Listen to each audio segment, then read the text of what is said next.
Have you ever asked yourself, why are they so angry now that you're gone? Not when they had the chance to change.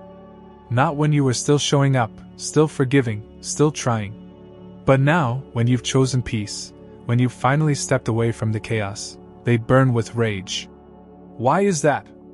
You might think it's because they loved you deeply.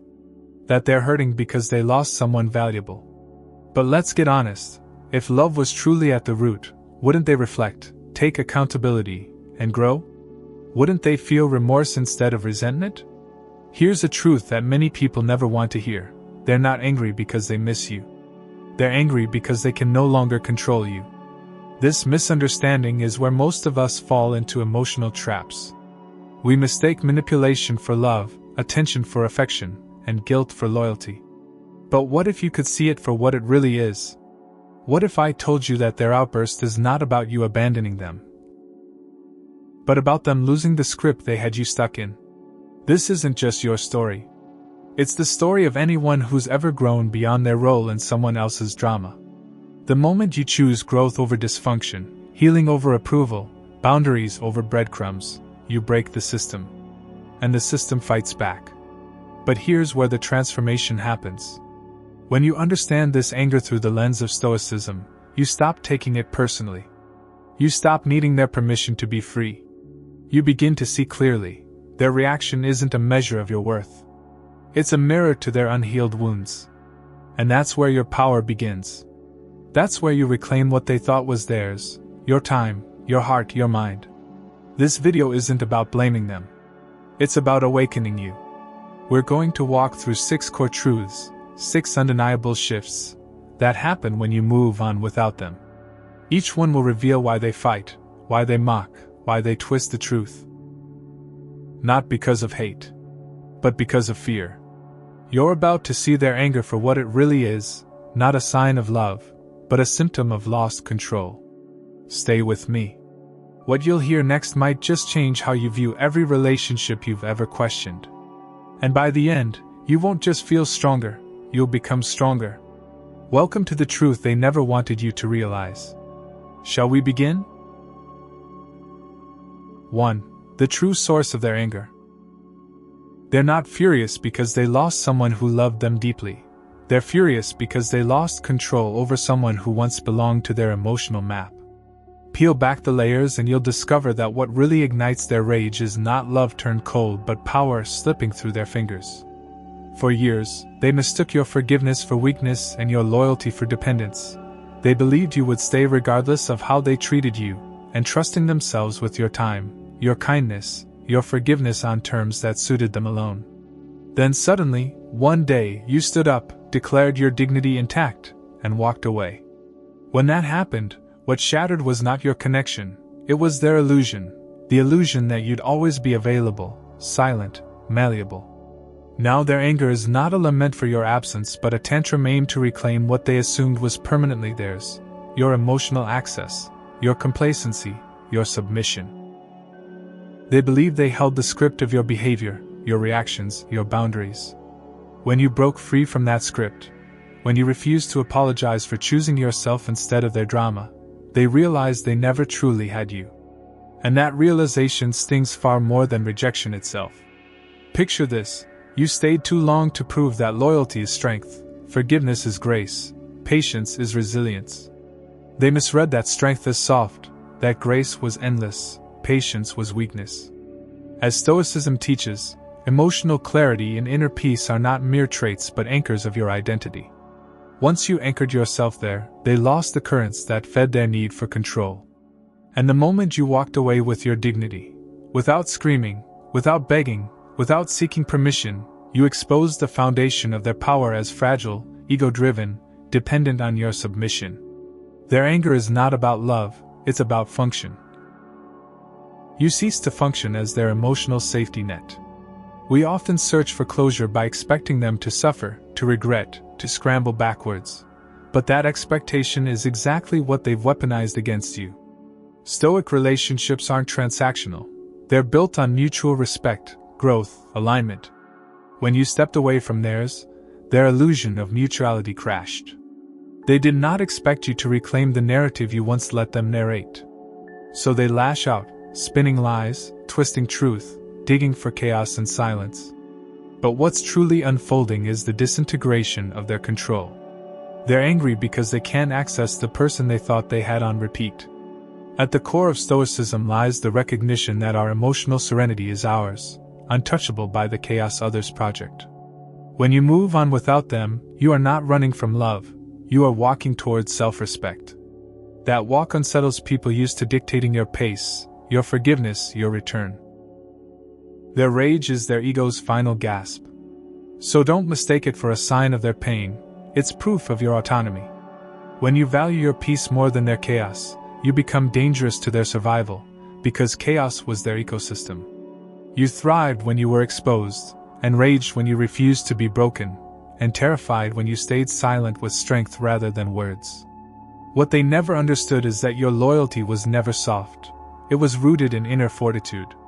You gave without calculation and stayed when it hurt, not because they owned your heart, but because you chose to believe their potential. But potential without willingness to grow is weakness masquerading as promise. And when you finally saw that and rejected the cycle, that rejection was misinterpreted as cruelty, but it was actually liberation. Their anger is the scream of entitlement losing its lease on you. You are no longer available for their convenience, no longer pliable under their terms, no longer the person they can rebuild fantasy love with. Instead, you are the person who finally looked in the mirror, saw your worth, and decided to walk away. And that awakening, stoic, disciplined, self-sovereign, is what terrifies them. They might accuse you of being cold, unresponsive, disloyal, but beneath that narrative they fear the clarity you embody, clarity that they will never possess while clinging to manipulation disguised as intimacy. Stoic relationships demand authenticity, emotional sovereignty, and boundaries grounded in wisdom. When you practice Stoicism, you hold space for your own growth, refusing to shrink to fit someone else's need for power. That refusal is their loss, not yours. They lash out not because of genuine heartbreak, but because each angry reaction confirms your departure from their realm of influence. Your peaceful departure is louder than any confrontation ever could be. It declares, I am rooted in who I am. Your noise cannot reach me. So remember, their anger isn't your burden. It's their own insecurity screaming for dominance, their voice cracking because it can no longer mimic control over your life. When you walked away, they didn't lose you, they lost the version of you they could command. And Stoicism teaches us to respond not with bitterness or vindication, but with composure, dignity, and forward motion. That composure becomes a living rebuke they cannot argue with. As long as you stay aligned with your worth, their rage dissipates into impotence. They cannot manipulate you anymore because you are no longer reachable in the ways that once enabled their control. What if you didn't view their anger as a personal failing on your part but as a symptom of their fear? What if you began to realize that real love would grieve your absence, reflect on its failures, grow from criticism, not retaliate through chaos? That realization could dismantle every emotional trap you've ever fallen into. Stoicism invites us to examine this. Do you miss their reaction more than you honor your peace? Do you chase reconciliation at the expense of your self-respect? When you shift from reaction to reflection, you reclaim your narrative. And their anger becomes an echo chamber of what you've already let go. In this moment of clarity, you become the guardian of your own emotional fate. The moment you consistently practice Stoicism in relationships, you no longer tolerate control disguised as care. You no longer allow forgiveness to be taken for granted. You no longer mistake silence for weakness. You no longer look back at someone who taught you the value of growth only to punish you for embracing it. Your anger is your freedom. Their anger is their denial. And the difference between the two is as clear as a Stoic sunrise. One reflects self-awareness and worth, the other fear and stagnation. 2. Your growth is a mirror to their stagnation. When you begin to grow, really grow, not just externally, but inwardly with intention, with discipline, with stillness, you become a walking contradiction to everything they never wanted to face. It's not that you grew louder or more dramatic. No, it's that you grew quieter, sharper, rooted. And that scares them, not because it's wrong, but because it's unfamiliar. You used to meet them in chaos. You used to dance in the dysfunction. But now you speak with purpose, move with clarity, and withdraw without explanation. That evolution, that stoic transformation, becomes a mirror, and what it reflects is not flattering. You see, your growth isn't just personal. It's confronting. It highlights their unwillingness to evolve, to confront their pain, to step into truth. And the more grounded you become, the more it exposes how emotionally paralyzed they truly are. That's why they mock you. That's why they tell others, "You've changed," as if it's a sin to outgrow pain. They want the old version of you, the one who cried when they withdrew, who begged for crumbs of affection, who explained yourself 1,000 times hoping to be understood. But that version no longer exists, not because you're cold, but because you're healed. And healing changes your language. It changes your rhythm. It changes what you tolerate and what you walk away from. You no longer react to silence with panic. You no longer fill in the gaps of manipulation with excuses. You see clearly now. And that clarity doesn't just free you. It indicts them. It shows them the life they could have built if only they had done the work with you instead of watching you do it alone. Because growth requires accountability. It requires asking hard questions. And most people avoid those questions like fire because the answers threaten their identity. Your emotional maturity, your ability to sit with your pain, to reflect, to take responsibility, that terrifies someone who depends on blame and avoidance to survive. In a stoic relationship, both people must be committed to truth. But they weren't. They were committed to comfort. You were the one evolving. And now that you're becoming everything they said you couldn't be, calm, clear, self-possessed, they feel like you've abandoned them, when in truth, they abandoned the relationship long before you walked away. Their stagnation isn't just internal, it leaks into everything, how they speak, how they love, how they listen. And your growth reveals that. Every step you take forward is a reminder of their refusal to move. And that refusal, when held up next to your expansion, is unbearable to the ego. They don't want to admit they stayed behind. They don't want to believe they chose denial over transformation. So they lash out. They accuse. They minimize your growth because to acknowledge it would require them to confront their own regression. But you see it now, don't you? You see the truth in the reactions. They're not confused. They're defensive. Because your presence used to give them status, certainty, someone who would never outgrow their limitations. But now your growth has created a distance that no apology can bridge. Because you don't need an apology anymore. You need alignment. You need reciprocity. And they're not willing to meet you there. So instead of rising, they retreat. Instead of owning their stagnation, they criticize your change. That's how fear defends itself. But you know now, growth isn't for show. It's for survival. And in Stoicism, we don't grow to prove. We grow to protect peace, to honor clarity, to live in accordance with truth. You didn't evolve to hurt them. You evolved to stop hurting. And the beauty of that growth is that it's not loud. It's not vengeful. It's solid, grounded, untouchable. And that's what makes it so painful for them. You're no longer trying to pull them with you. You're no longer waiting. You've accepted that not everyone has the courage to face themselves. And in that acceptance, you've found peace they cannot disturb. So if you're still here, still watching, still listening, pause for a moment and feel the weight of your own evolution. You did this. You grew. You became. And they can no longer deny it. If this speaks to you, like this video and drop a number 1 in the comments below to let me know you're with me. And if you haven't yet, subscribe, because this isn't just a message. It's a movement.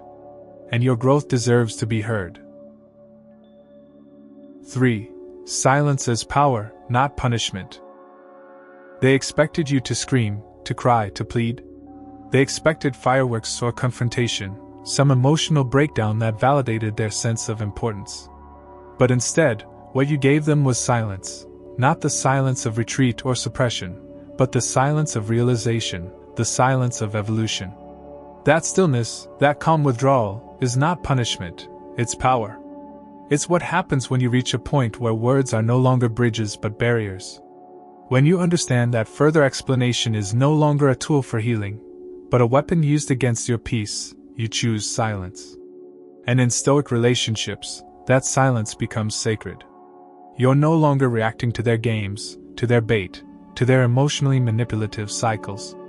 You are observing, not engaging. You are protecting, not punishing. That silence says more than any speech ever could. It says, "You no longer have access here." And that message, delivered without rage, without pettiness, cuts deeper than any verbal retaliation. Because silence is final. It's not a pause. It's not a tactic. It's a conclusion. They didn't expect that. They were prepared for war, not withdrawal. They rehearsed lines to defend themselves, to flip blame, to justify their behavior. But what they weren't prepared for was your complete detachment. That shakes the ground they stand on, because it proves the one thing they never believed, that you could survive without them. Not just survive, but thrive, in peace, in clarity, in stillness. Their ego was built on the assumption that you'd always return, always respond, always need some sort of closure. But Stoicism teaches us to stop needing what the other cannot give. It teaches us that closure is not a performance delivered by someone else, it's a quiet acceptance we give ourselves. And when you stepped into that, when you stopped replying, stopped arguing, stopped hoping for them to finally see your side, you stepped into your own liberation. Now, to them, your silence is infuriating. Because in silence, they hear themselves. They have no one to project onto. No one to blame in real time. Just the echo of their choices. Silence becomes a mirror, and mirrors are terrifying to people who avoid their own reflection. They wanted your energy because your energy validated them. They needed your attention because your attention filled their void.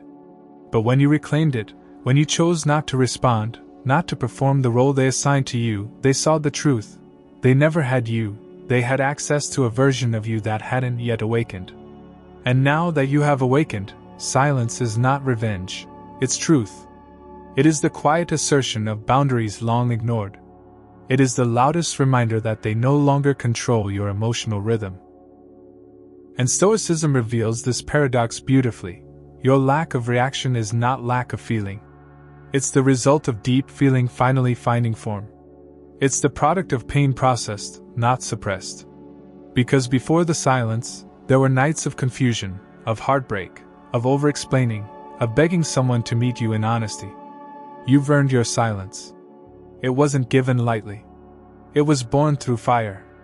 And now that you sit in it, they feel powerless. Not because you took anything from them, but because they realize they can no longer take from you.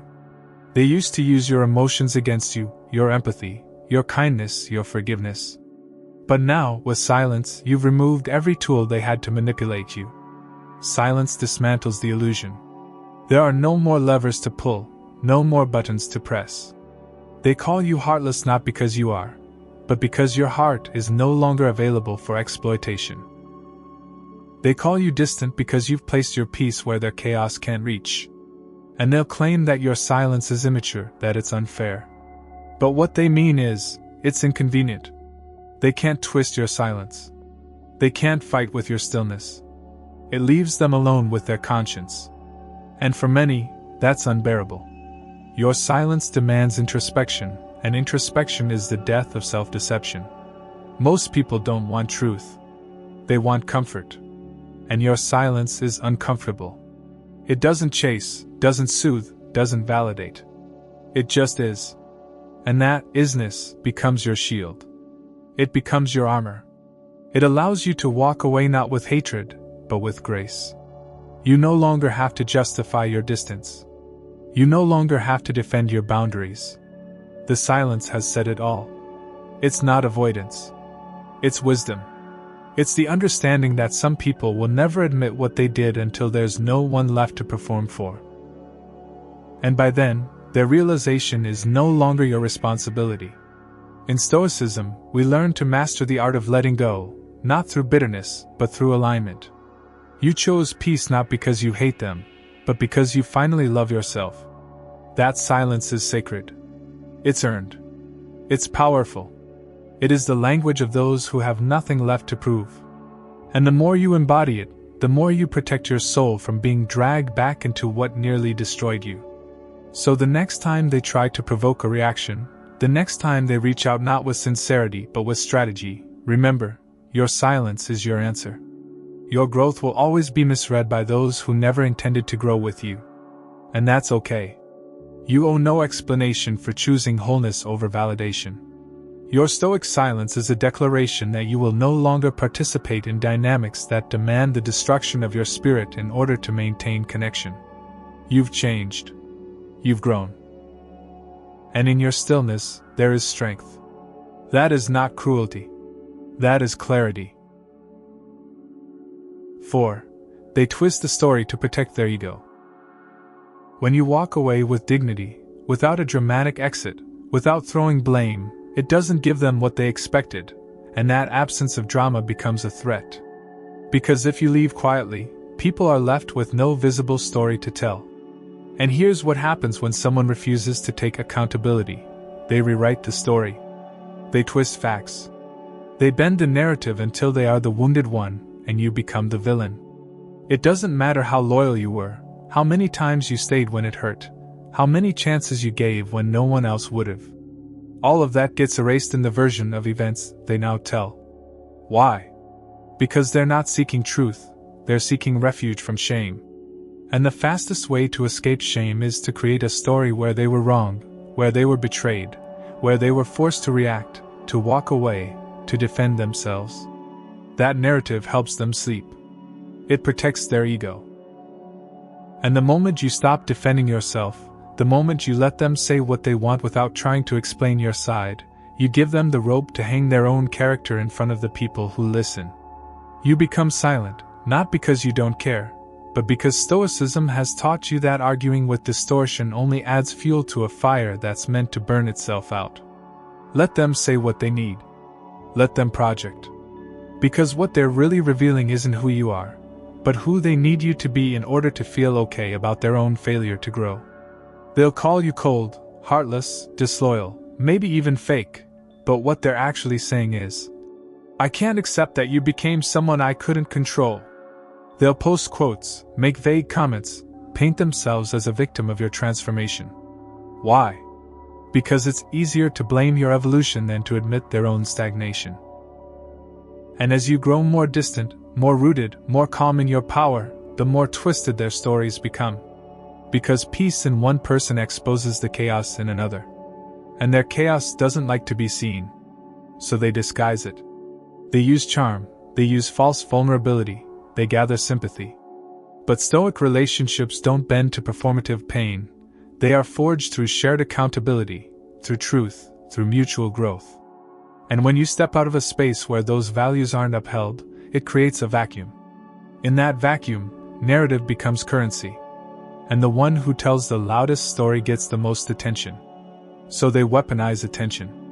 They try to control how others see you, hoping it will control how you see yourself. But it doesn't. Because when you truly know who you are, when you've done the inner work, faced your darkness, owned your mistakes, you no longer fear how others paint you. You trust your actions. You trust your evolution. And that trust is power. That is why they get louder when you get quieter. That's why they stretch the truth when you walk away from drama. They need to feel like they won. They need the illusion of superiority. But superiority built on slander isn't power, it's panic. It's desperation masked as confidence. And deep down, they know this. They know they lost someone rare. Not perfect, not flawless, but real. Someone who showed up fully, who didn't play games, who loved with depth. And losing someone like that, especially through their own actions, is a kind of loss the ego doesn't recover from easily. So it fights. It distorts. It performs. But distortion is only effective if you engage with it. So don't. Don't explain yourself to people who are committed to misunderstanding you. Don't chase clarity from those who benefit from confusion. Don't try to undo the story they've written about you. Your life, your peace, your silence, that's the only rebuttal you'll ever need. Stoicism teaches us to place our energy where it matters, and that means letting go of battles that no longer serve your growth. Yes, it hurts to be misrepresented.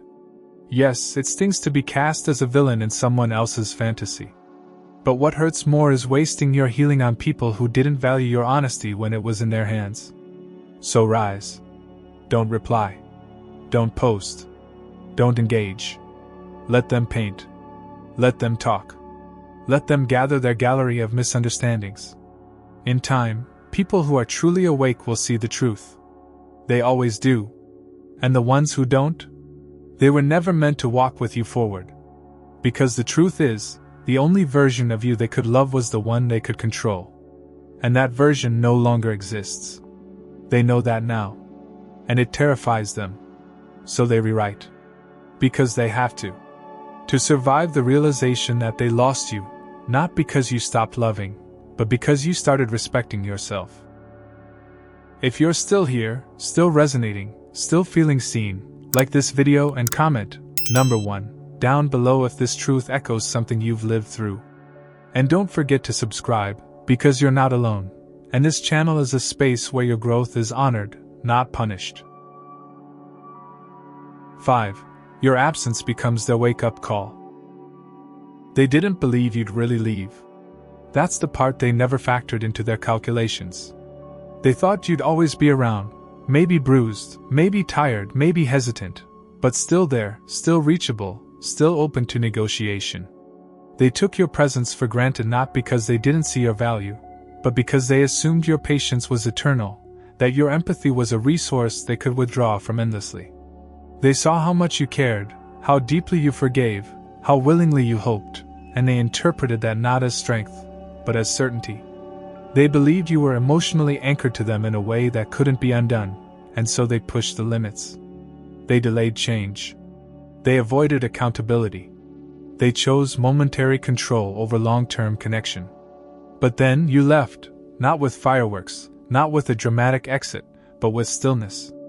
One step at a time. One boundary at a time. One unanswered message, one breath of self-respect, one refusal to repeat the same cycle. And now, in the silence of your absence, they hear the echo of everything they lost. It's not just that you're gone, it's the realization that they no longer have access to who you were when you were with them. That version of you, the one that loved without walls, forgave without keeping score, stayed even when it hurt, is gone. Not hidden, not buried, but evolved. And that absence becomes their mirror. It shows them what they refused to become when they still had time. It shows them that you were not asking for too much, you were offering too much to someone who wasn't prepared to hold it. And now, as you walk taller, more grounded, more whole, they feel the weight of what they dismissed. Your absence is the lesson they never wanted to learn, that people don't stay when they're used, dismissed, or manipulated. They leave.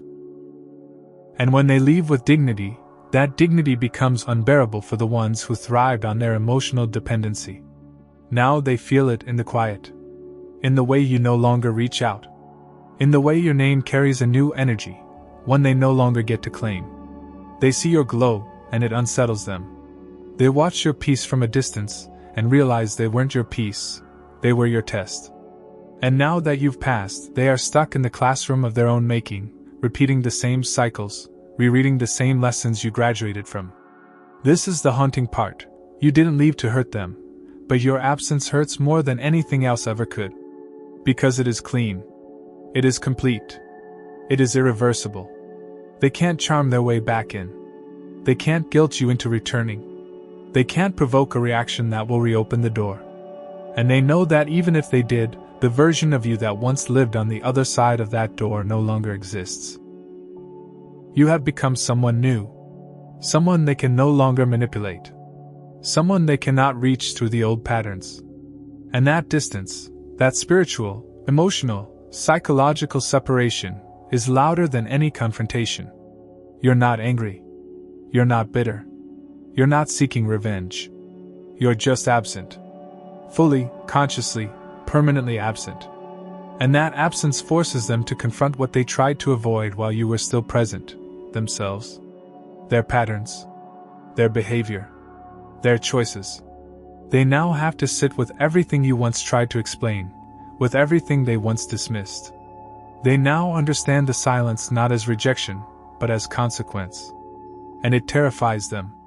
Because if you were really as dependent, as emotional, as attached as they believed, how could you walk away so completely? How could you build peace from the pieces they left behind? How could you become better without them? And the answer is this: because you finally chose yourself. You finally understood that peace doesn't come from chaos, that love doesn't require pain, and that growth sometimes demands distance. Your absence is your boundary. Your absence is your power. Your absence is their wake-up call. And not everyone wakes up. Some will turn the alarm off. Some will curse the noise. Some will try to break the clock. But the wise? The wise feel the pain, they see the mirror, they change. Whether they choose wisdom or repetition is no longer your concern. You've done your part. You stayed longer than you should have. You gave more than was ever returned. You explained with patience, you endured with hope, you forgave with grace. And now, your absence is the final word.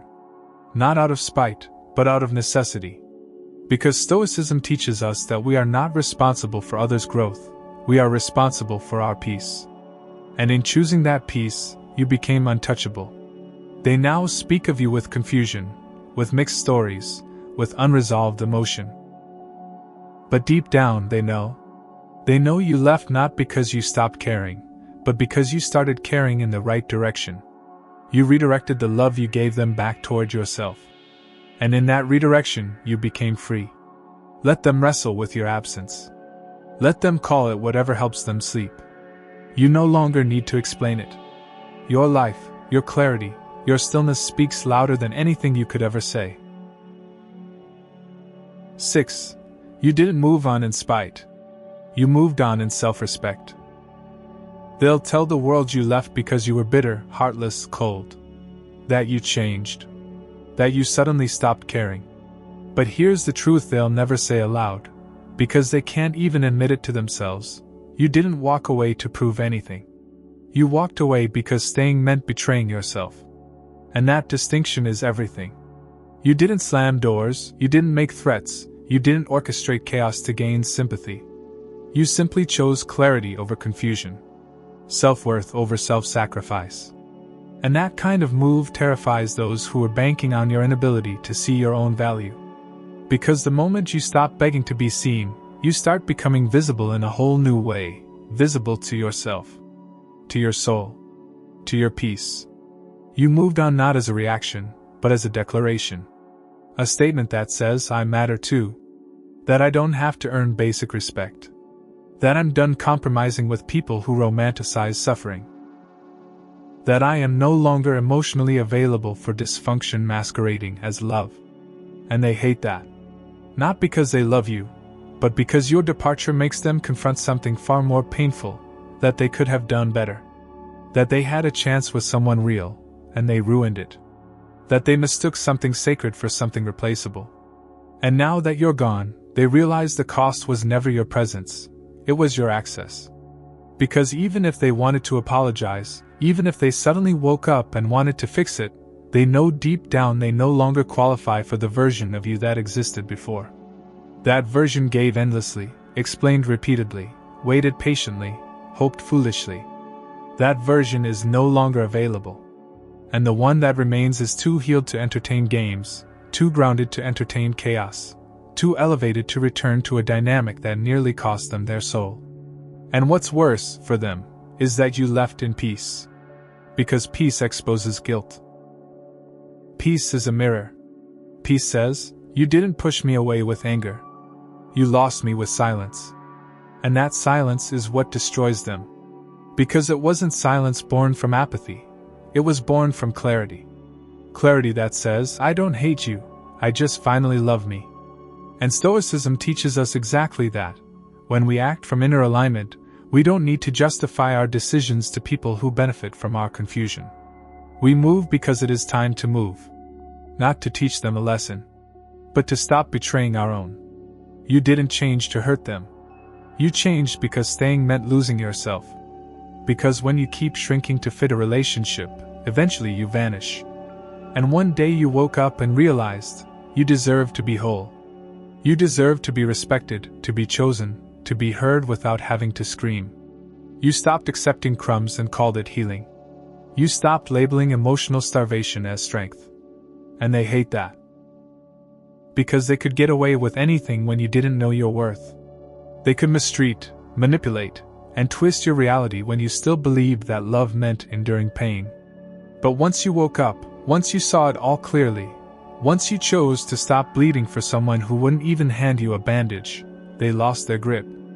And they know they'll never have it again. Your growth wasn't about revenge.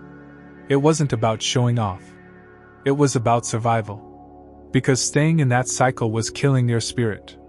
It was dimming your light. It was molding you into a version of yourself that only existed in their shadow. And now you're out. Now you're walking in the sun again.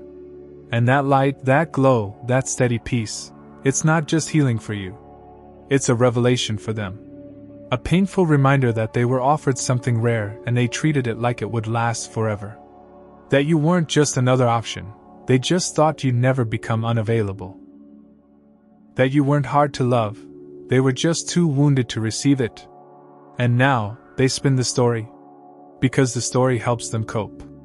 The story protects their ego.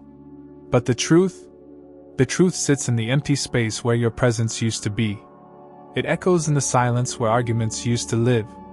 It vibrates in their chest every time they see you happy without them, free without them, whole without them. Because your peace proves they weren't your peace. And nothing is more painful to someone addicted to control than realizing they have none left. You didn't leave to punish. You left to live. And the fact that living without them is your happiest chapter yet, that's what burns. That's what keeps them up at night. That's what rewrites their entire narrative. Because you didn't become petty. You became powerful. And no matter what they say now, deep down, they know it. They know you were the prize. They know you brought value.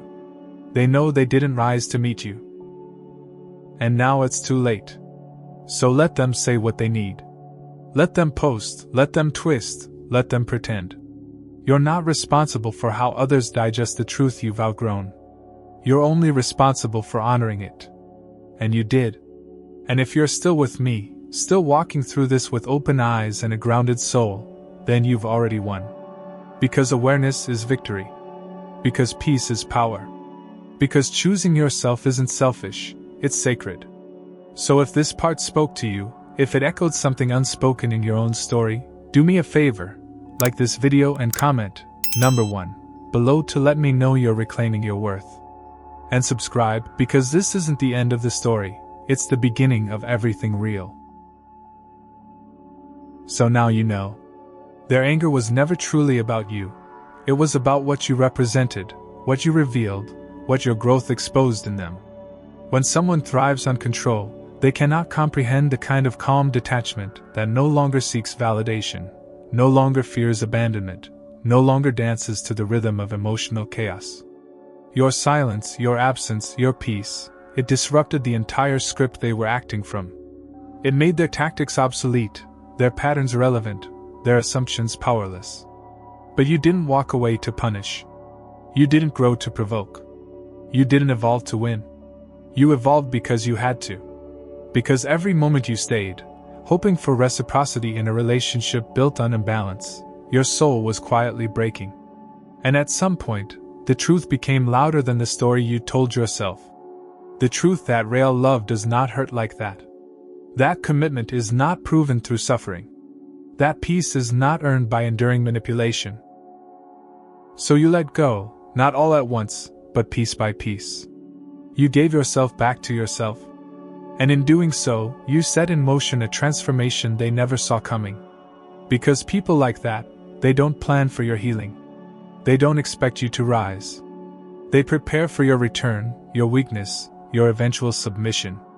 And when that never arrives, they panic. They twist, they attack, they gossip. Not because you wronged them, but because you stopped allowing them to wrong you. You said no more? And in that boundary, they saw a door closing forever. That door wasn't locked out of vengeance. It was closed with clarity. Because forgiveness does not equal access. And access is a privilege, not a guarantee. They had their chance. They were seen, known, given a level of love that few ever offer. And they threw it away, not because they didn't care, but because they didn't think you'd leave. Because they didn't think you'd change. But you did. And now, they sit in the aftermath of their own choices. No, you didn't walk away because you hated them. You walked away because you finally loved yourself more than the idea of what could have been. Because Stoicism isn't about indifference, it's about discipline. It's about choosing peace over patterns, presence over performance, worth over wounds. And you've done that. You've risen. You've healed. You've evolved. Not out of spite, but out of necessity. And as they wrestle with their rewritten versions of the past, you don't have to participate. You don't need to explain. You don't need to revisit. You simply walk. You continue. Because what lies ahead is not the continuation of what you escaped, but the beginning of a life aligned with your value. A life where love feels like safety. Where presence means consistency. Where peace is the foundation, not the reward. And that life, that future, that's the real revenge. Not their pain. Not their confusion. But your clarity. Your calm. Your truth. Because in the end, their anger isn't the story. Your freedom is. That's what matters now. That's what endures. That's what speaks long after the noise fades.